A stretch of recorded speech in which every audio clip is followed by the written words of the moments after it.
Hello, everyone, and welcome to today's Physio TV session. I am Dr. Siddhant Sawan, and with me, I have a very special guest, Dr. Shwetanjali Gandhe, ma'am, who will be taking a very interesting session on pelvic floor anatomy.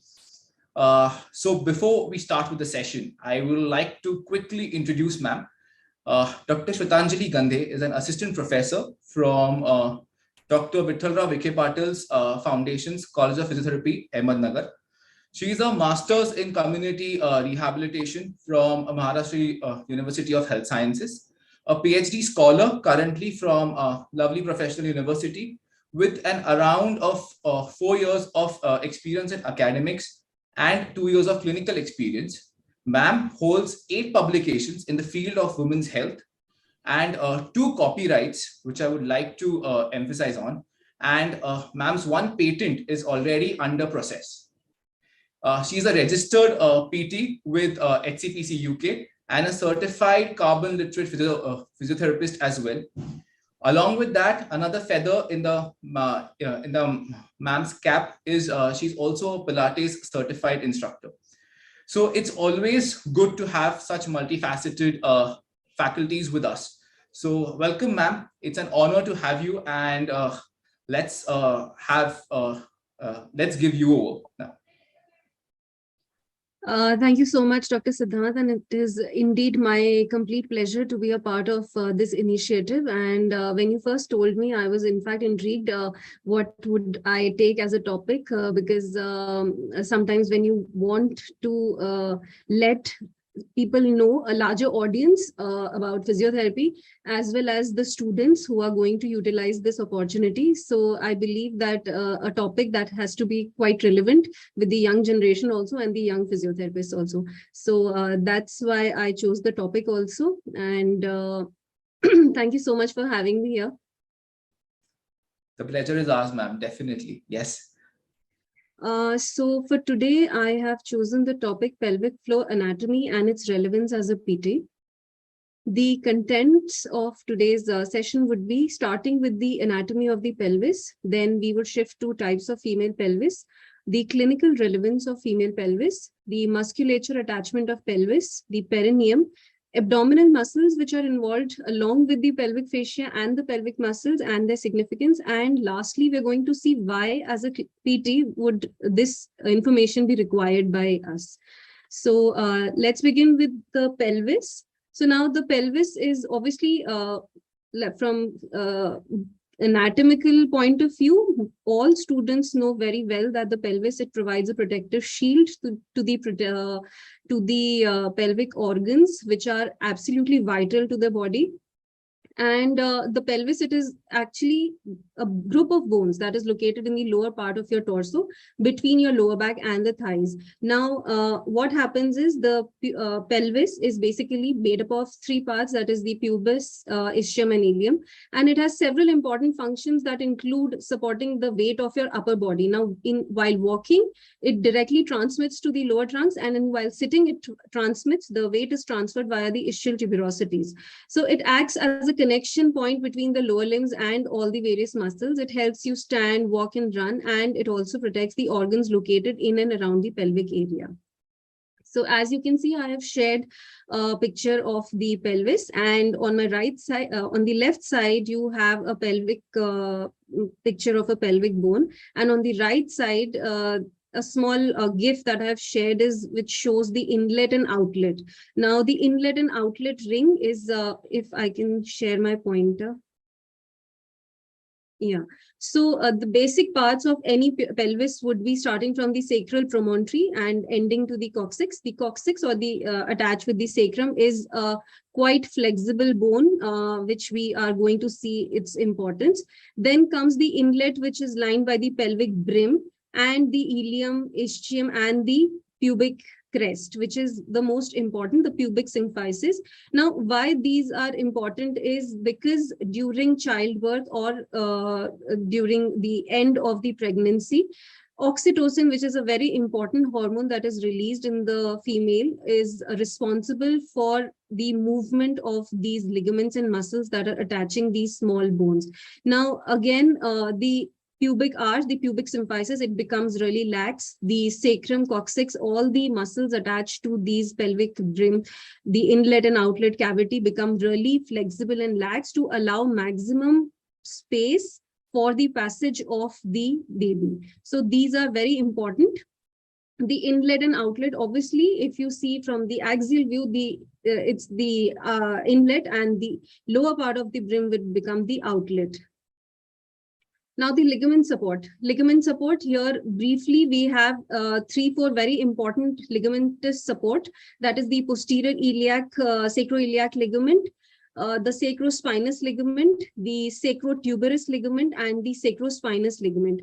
In a very easy way, I would just, if you want to remember, all these start from their name, origin and insertion. So the sacrospinous is obviously from the sacral to the spinous, the spine, ischial spine. Then you come with the posterior sacroiliac ligament. It starts from the sacrum and attaches to the ilium, and again sacrospinous, and the sacrotuberous ligament. Again, all these are named according to their insertion attachments to the left, from where they're originating and to where they are inserting.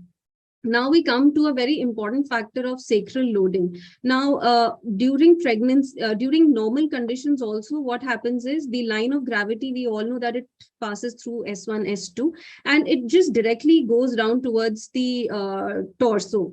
Now, during pregnancy or increased weight of the fetus, it actually makes you a posterior pelvic rotation. That is because the sacral loading. Now, as and when the weight starts to increase, accordingly, there will be a posterior pelvic rotation, and which will actually have other compensatory effects. Now, what studies have said is that there is no compulsion that there has to be a pelvic tilt.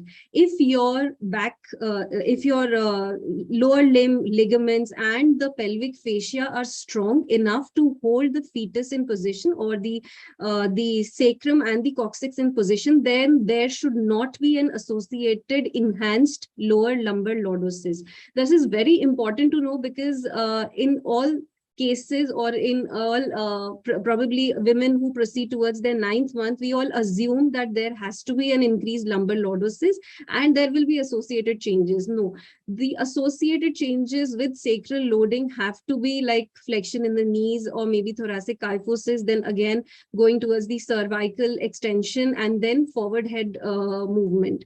But that should not occur in normal conditions, also during pregnancy. So this is very important to note, that what we assume has not to be is nothing to be to be presumed with this sacral loading. So again, it becomes very important as a PT that we know this, and we take all the measures to avoid this, so that there is no increased posterior pelvic rotation and the other the things that are going to again line up with that. So biomechanically also, it's challenging for a female to know this, that these changes should not occur, and this is not normal. So again, I believe that most of the females, they complain of low back pain during this time, during the end of the pregnancy, that is around 9th month of their last period of their gestation. So this should not happen. That's why this is very important to understand normal sacral loading. Now we come to the types of pelvis shapes. So basically, there are 4 types of pelvis shape, anatomically divided into 4 types. That is the gynecoid, android, anthropoid, and platypuloid. So gynecoid, as the name suggests, it's a common type of pelvis found in females, and it is a very typical overall round, shallow, and open type of pelvis, and it is also the most efficient and helpful pelvis that may initiate a normal delivery. It's also a perfect shape of a pelvis. Then android, it resembles more towards male pelvis, and it is narrower than the gynecoid, and it is shaped like a heart or a wedge shaped. The anthropoid is slightly narrow and deep, and depicting a cylindrical oval shape. And lastly, platypeloid. Platy means flat pelvis, and it is quite shallow, but it resembles an egg or an oval shape. So we come to the pictures to relate with the shape of the pelvis. So first, if you can see the android, which is now again, each pelvis has to be denominated with the type of antero-posterior diameter and the transverse diameter. So we always try to subject these pelvis according to their antero-posterior and transverse diameter, which is lesser or greater. So in the android, if you can see, the AP diameter is more than the transverse. Then in the anthropoid, it is again very, very smaller than the AP diameter. Transverse diameter is quite lessened. Then in the gynecoid pelvis, if you can see, it is almost divided into 4 quadrants, the inlet and outlet. And the platypeloid is, the transverse diameter is more than, because it is shallower and wider than the other pelvis. Now, what is the significance for a female? So gynecoid, it is the most favorable pelvis for vaginal birth. But again, we do not say that, yes, a gynecoid pelvis will always have a normal delivery or a vaginal birth. The shape of the pelvis, it helps, gives a ample room for delivery. So I don't think so that somebody who comes for a delivery, if somebody is going for a delivery, they should have this mindset that, yes, I am going to have a normal delivery just because this female has a gynecoid pelvis. Next comes the android pelvis, which is of a narrower shape of the pelvis, and it also makes the labor difficult.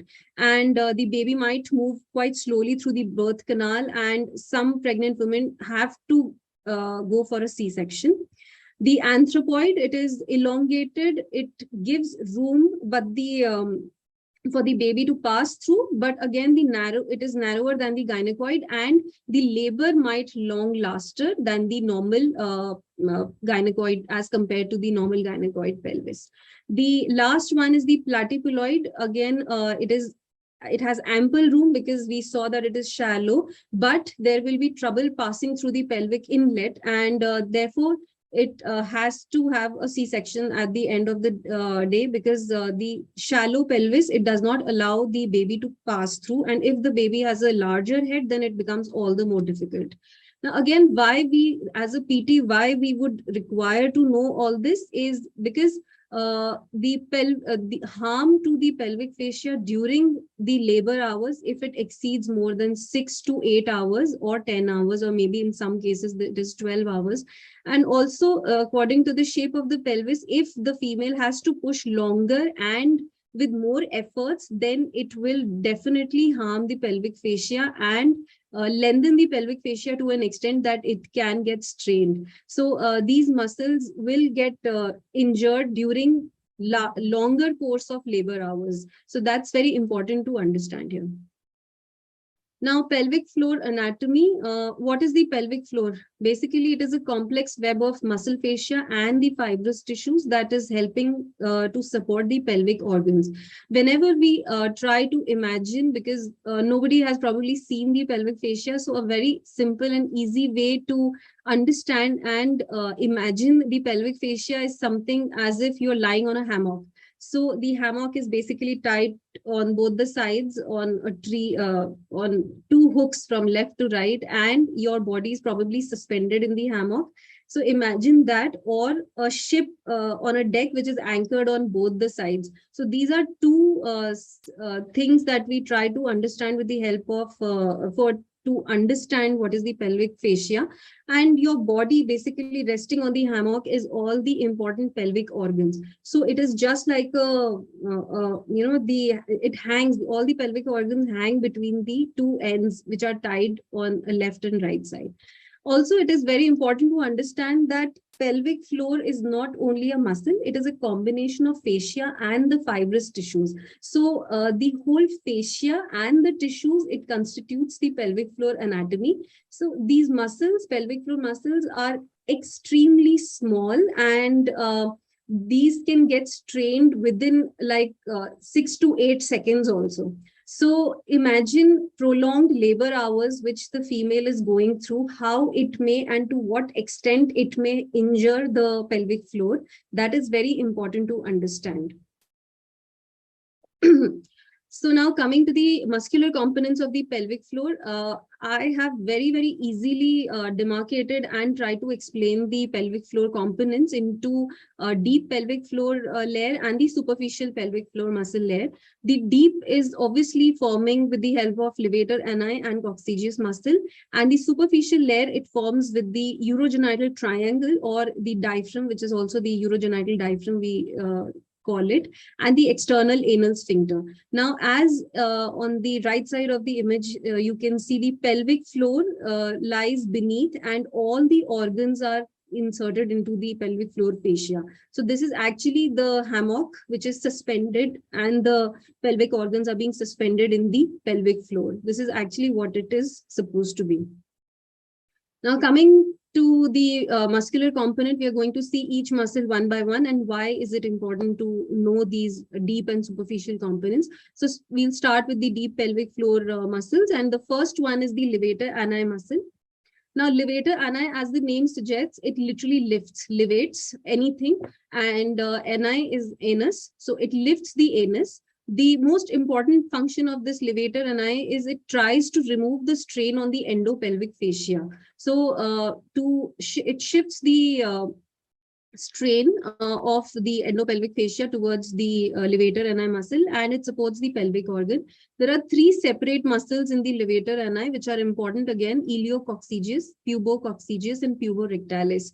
Again, very, very easy to remember. The iliococcygeus starts from the ilium to ends towards the coccyx. Then the pubococcygeus, which starts from the pubic rami and then ends at the coccyx, and puborectalis, pubis to the rectum. And we have to we have to always remember that the muscles that we're talking about are absolutely same mirror image on the left and the right side. So these are something like this on both the sides, and so these three muscls are the deep muscles connected on left and right side. Now we come to puborectalis. PR is an important muscle, the puborectalis, because it acts as a kink, and it relaxes and it constricts. So when it relaxes, it allows the widening of the anorectal angle for the bowels to open, and when it relaxes, it allows defecation to happen. So if a patient has an overactive levator ani muscle, then he might or she might suffer with chronic constipation. So this here, as you can see the kink, the puborectalis muscle, it tries to just pull and relax at different times, allowing defecation, and if it is overactive, then it might also cause constipation. Next, we come to the coccygeus muscle, which is again a deep muscle. So now coccyx is very simple muscle. It is it's basically, if we had a tail, we could control. So in cats and dogs, if you see an erected tail, that is probably the coccygeus muscle. It does not elevate the anus, and it is thin and underdeveloped due to evolution, because we do not have a tail and it is underutilized. So it is obviously something like a very vestigial organ, vestigial muscle. So the coccygeus is exactly placed next to the piriformis, which is a deep muscle, and then starts the levator ani and the next to the obturator internus. So these two muscles that we should be remembering. Then comes your superficial muscles. So first, in the superficial muscle, we are going to see the urogenital triangle or the urogenital diaphragm. Now, as you can see here, I'll just show with the help of the pointer. The urogenital triangle is literally a triangle. To remember the urogenital triangle, you have to start from the urethra, then the vagina, and then the anus. So all these three things will be, the three organs will be in line, starting from the urethra, then comes the vagina, and then the anus. Now, urogenital triangle, these are superficial muscles. The three muscles that form the urogenital triangle is ischio-cavernous, bulbo-cavernous, and the transverse perineum. So as the name suggests, it starts the bulbo-cavernous. It's like a bulb enclosing the urethra and the vagina. Then comes your ischio-cavernous, which is the outer part of the triangle, and the transverse perineum, that is the superficial transverse perineum, which is connecting the triangle at the ends. So these three muscles, they provide an added closure to the vagina. And below that, you have the levator ani and covering with the gluteus maximus. So the anal triangle forms just beneath the urogenital triangle. So they are inverted in appearance. And lastly, we come to the external anal sphincter. So its external anal sphincter, very simple. It encircles the anus. It is a skeletal muscle, and obviously it has a voluntary control. It provides an added closure to the anus, and 30% of the resting anal closure pressure is provided by the external anal sphincter.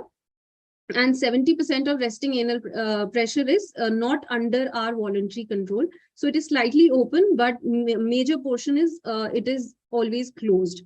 As and when required, it is under voluntary control. Now we come to the abdominal muscles. Two very important abdominal muscles that are associated whenever we talk about pelvic floor muscles or pelvic fascia or pelvic anatomy. Two very important muscles of the abdomen that play into action all the time are the transverse abdominis and the rectus abdominis. Now, rectus abdominis, the origin and insertion is from the xiphoid to the ischial spines, and the transverse is at the ASIS. So what happens is during full-term pregnancy, the rectus abdominis, it's like a two-leaf arising from the xiphoid process, and it obviously it separates, giving more room to the growing fetus. Now, in the normal abdomen, these leaflets will be very closely approximated to each other, and they will have no space. That is the connective tissue. The linea alba will be very, very closely connected.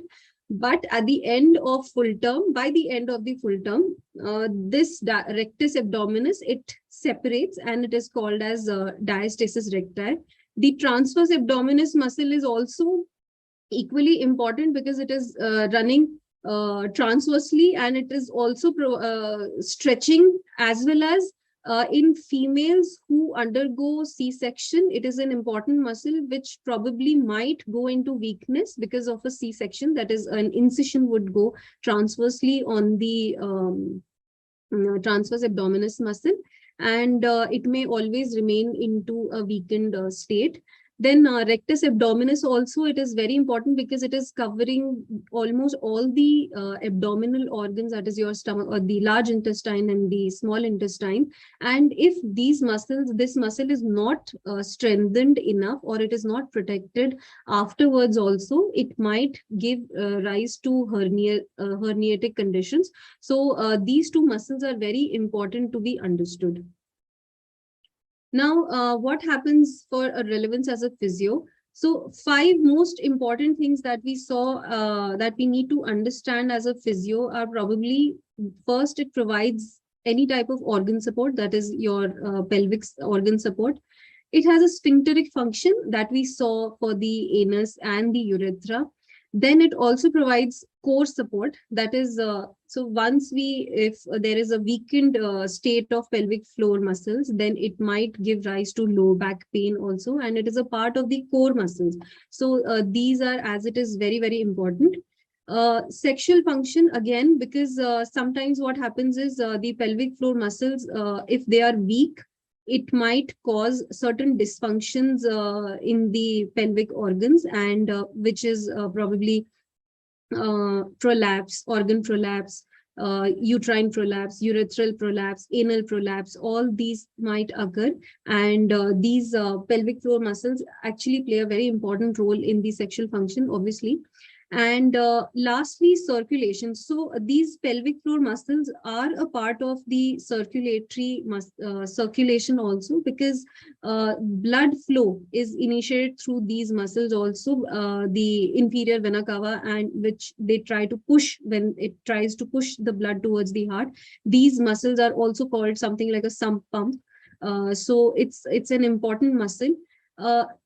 During the other things that may get hampered is bladder and bowel symptoms, that is incontinence might occur, and then there may be childbirth preparation and recovery post birth. involved in that, because sometimes what happens is there is recurrent pregnancy. So even after year, there might be pregnancies 1 year or second year or third year consecutively. So it becomes very difficult for the female to cope up and strengthen these weakened muscles, which are already weak because of certain prolonged labor, or maybe a C-section, or maybe any other reason. So, or an injury also. So it becomes very difficult recovery post birth. Then there may be core stability and back problems that we clearly understand, and we usually during low back pain, if patients females come to us with low back pain, we often tend to forget that the core muscles are they have a pelvic muscle floor also as a part of the core support. So we usually forget that there might be recurrent births or child deliveries associated, and we neglect this part. So I think that as a physio, even if somebody is from a musculoskeletal background or maybe a neuro background, I think they should understand that a female might have undergone longer hours of labor, which might have made her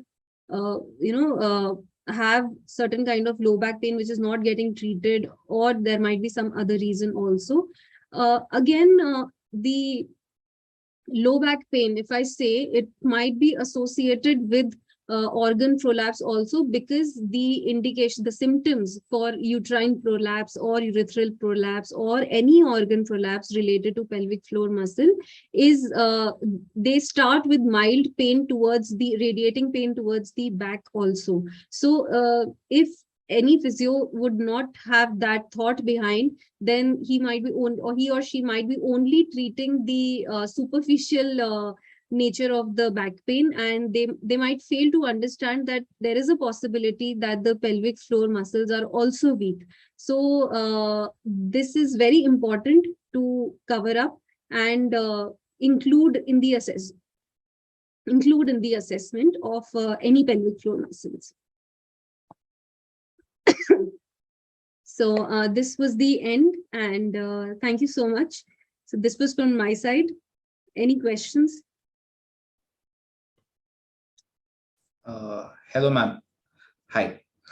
So it was a great session to start with. Something which I really appreciated was easing the terms out. Like, for example, you just said levator, and I remember that it will levate, or it will elevate the NI. NI means anal. So it's so easy to remember a few terms when it comes to anatomy, because these muscles are a bit difficult, and we know that pelvic floor is something which a lot of us have some restrictions to talk about and to remember as well, because it's a bit difficult topic. As a student, I can tell you that. So coming back to the questions, the first question that I would like to ask you is that we discussed in brief about the female anatomy. So does the functions of the muscles remain same when it comes to your male anatomy as well, male pelvic floor anatomy as well? Or do they tend to have any other extra functions to maintain? Yes, thank you so much for the question. And we should be talking about the pelvic floor muscles of the male as well as the female when it comes to talk about the pelvic floor anatomy. Obviously, the male pelvic floor anatomy is different than the female pelvis because of obvious reasons. The penis, which is anatomically an additional feature in the male pelvic floor muscles, and it has different parts of the muscles that can be, but the names of these muscles still remain the same. The penis, which has the erectile function, it has the ischio-cavernous and the bulbospongiosus muscle attached to it. The penis, it is covered in the corpora cavernosa and the corpus spongiosum. So these muscles are definitely different in pelvic in females and males. But what happens is the female pelvic floor is subjected to a lot of strain and during specifically childbirth. So we often tend to shift our focus from the males to towards the female pelvic floor anatomy more than the males.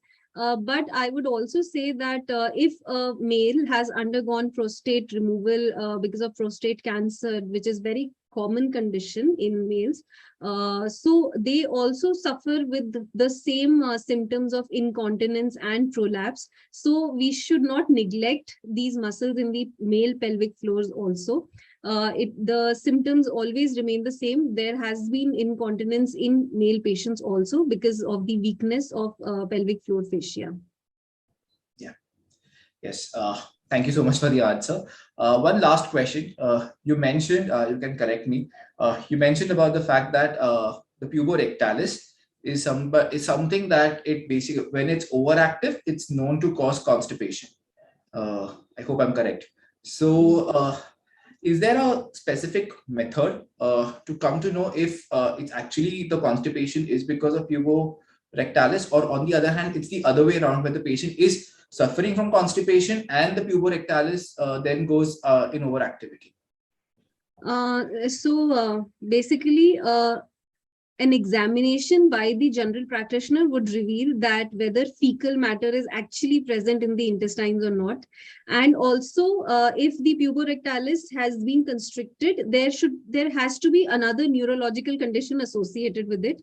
And if you are asking that if it is because of if there is a malfunction or a dysfunction in the pelvic floor muscles, then it is a completely different aspect.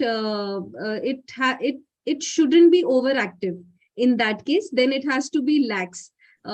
So it usually does not happen with a dysfunction of pelvic floor muscles that it will be overactive. It has to have a neurological association also. So I think a thorough examination in that perspective will help a lot. Yes. Yes. Thank you so much for answering our questions, ma'am. It was indeed a very intriguing topic. And of course, your vast knowledge base about it helps us to ease out the process of understanding the topic better. So it was a pleasure having you on board for the session, ma'am. Thank you so much for being a part of the team today. Thank you. Thank you so much for letting me share my views on this topic.